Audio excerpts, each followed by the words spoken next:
자, 시작하겠습니다. 자, 526페이지를 보시면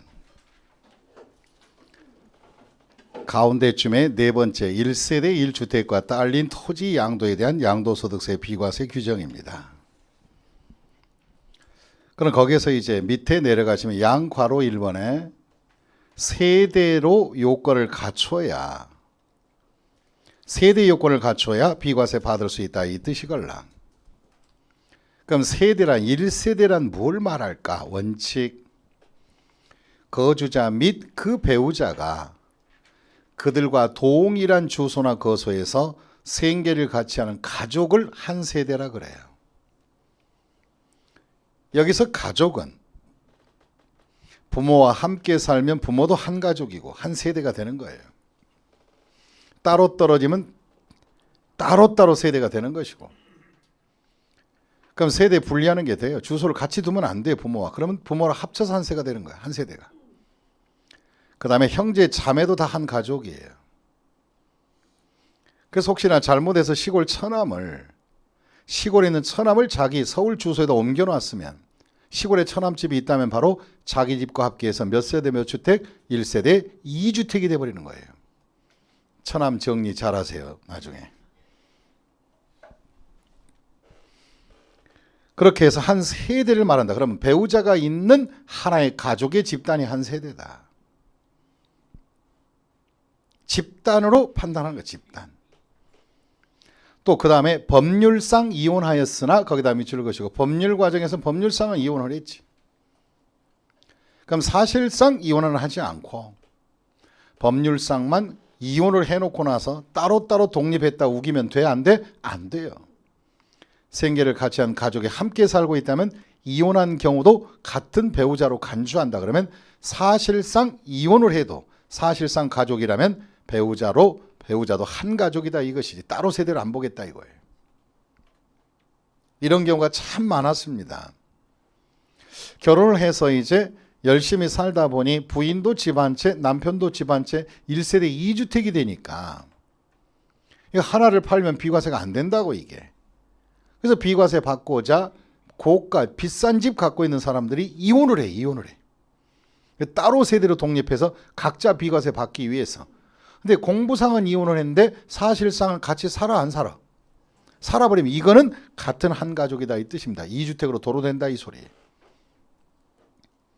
그럼 배우자가 있어야 한다. 그러나 밑에 예외가 있어요.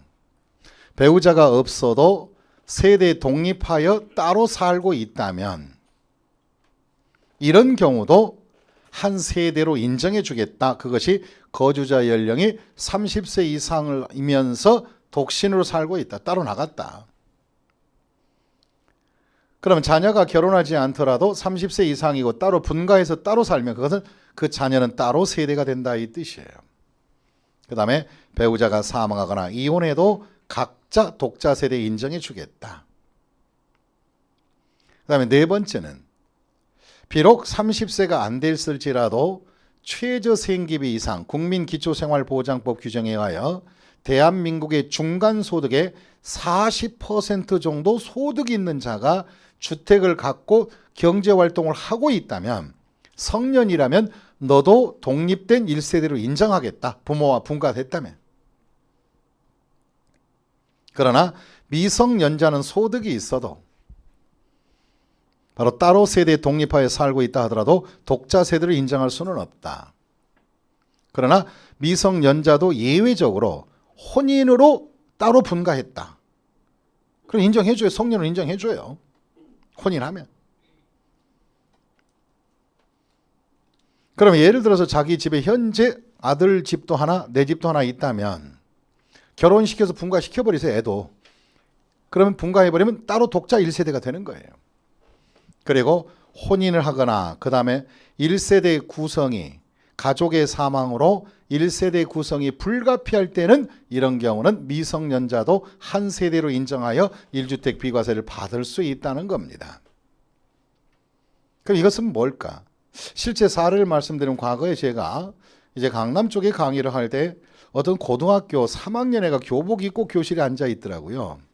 그래서 혹시 공무원 수업하러 오셨어요? 그랬더니 아니 중개사 맞대. 그러냐고.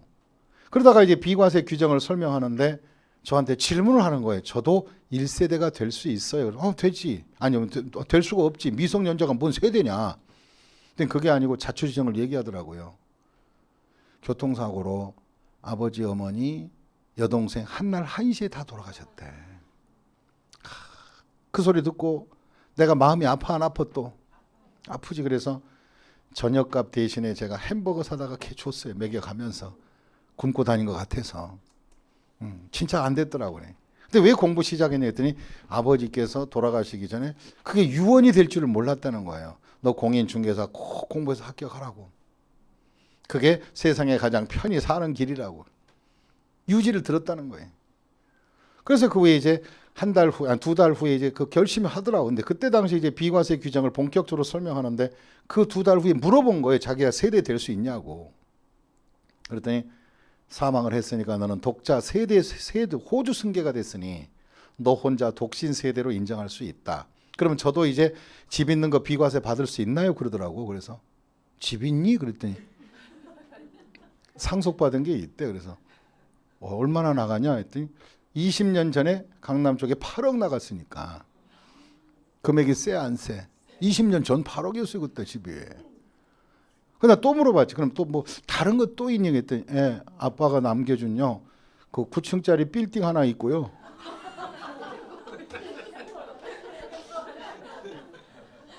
그다음 또 딴 거 있니? 했더니 뭐 보상금으로 해서 그때 한 10억 정도 나오고요. 그 상해 보상금. 그리고 또 보유한 현금 몇 억 있고요. 아버지 통장에. 오메야 한 50억이 아니라 70억인가 80억대 부자더라고. 난 그 소리 듣는 순간에 열통 터져 안 터져.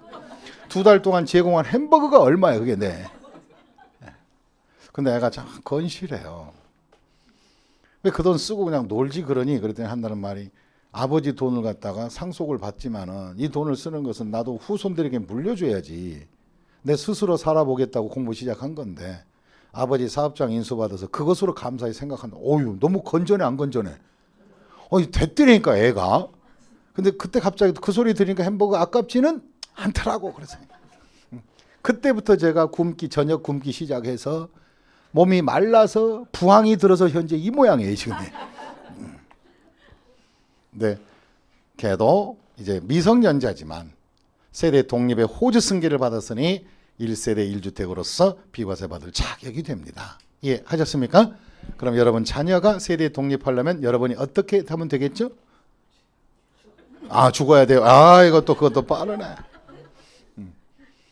그 다음에 이제 527페이지 가겠습니다. 그런 세대 요건을 배웠으니까 그 다음에 이제 한 채의 주택이라는 것이지 한 채. 그럼 한 채의 주택이 돼야 된다. 그럼 주택의 범위는 보시니까 박스 보시면 1주택과 딸린 토지이든가 아니면 비과세 요건을 갖춘 조합원 1조합원 입주권이 있으면 된다 이거지. 그럼 아까 우리가 비과세 요건을 갖춘 1조합원 입주권은 아까 우리가 어굴 딱지 있었죠. 그것을 갖고 있던가 그냥 일반 주택을 갖고 있었던가 둘 중에 하나 갖고 있으면 된다. 그런데 어굴 입주권이 되는 것인데 그럼 조합원으로부터 입주권 딱딱이 산 사람들은 비과세 여지가 있고 없고 없는 거지. 그럼 딱딱이 2년 갖고 있다 비과세 되는 건 아니다 이거예요. 주딱으로서 어굴 입주권이 된 것이지.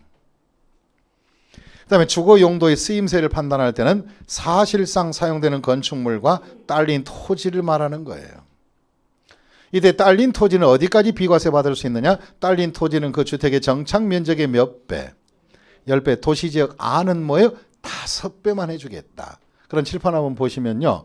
이것이 만약에 도시지역의 안에 있는 단독주택이라면 1층에 정착 면적 있어요? 없어요?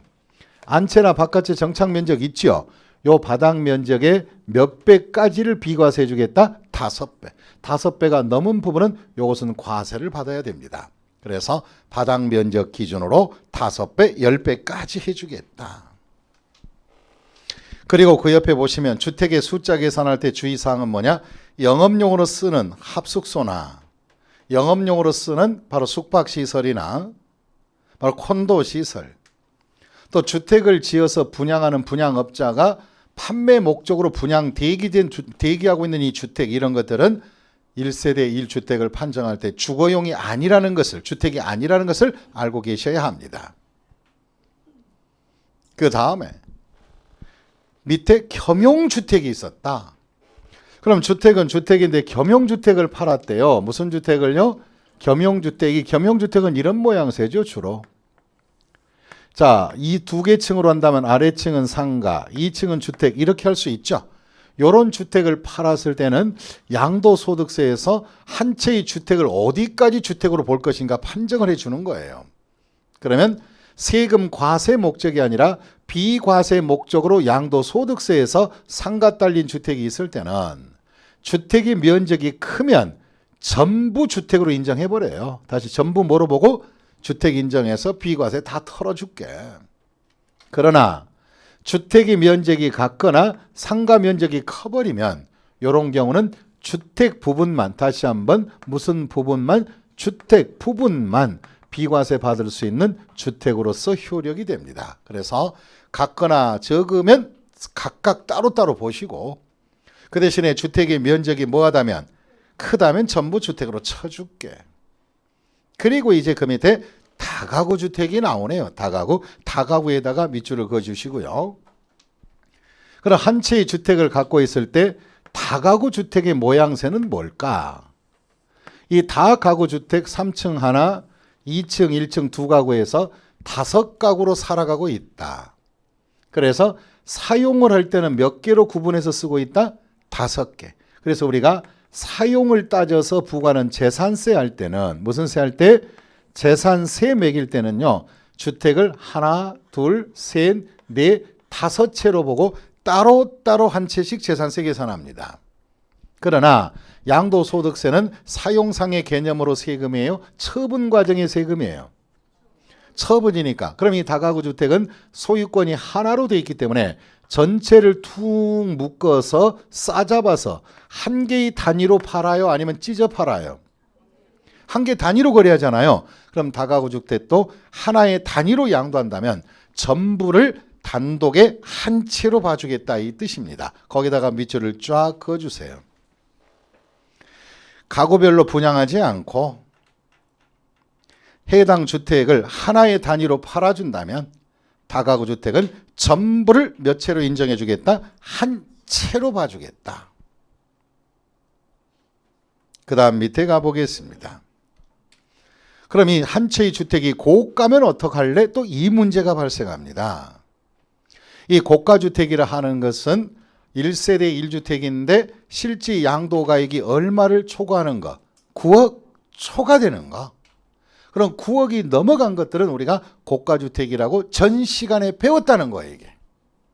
그러면 1세대 1주택을 10억에 팔았다면 9억까지는 비과세 가격이고 9억을 초과한 남은 1억 있죠? 그것은 과세받을 가격이 된다. 그래서 9억을 초과하는 고가주택이 되면 비과세 받는다, 받지 못한다, 못 받고 과세하겠다 그런 취지가 되는 것이에요.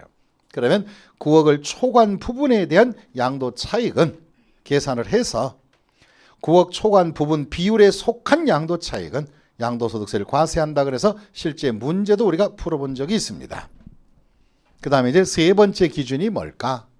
이 세 번째 기준은 이겁니다. 몇 년 이상 보유하라고요? 2년. 그럼 원칙이 2년 이상 보유고 그 다음에 또 예외는 있는가 없는가? 원칙과 예외를 알아볼 수 있도록 하겠습니다. 그럼 홀딩 2년이 원칙이라는 거예요. 그럼 보시겠습니다.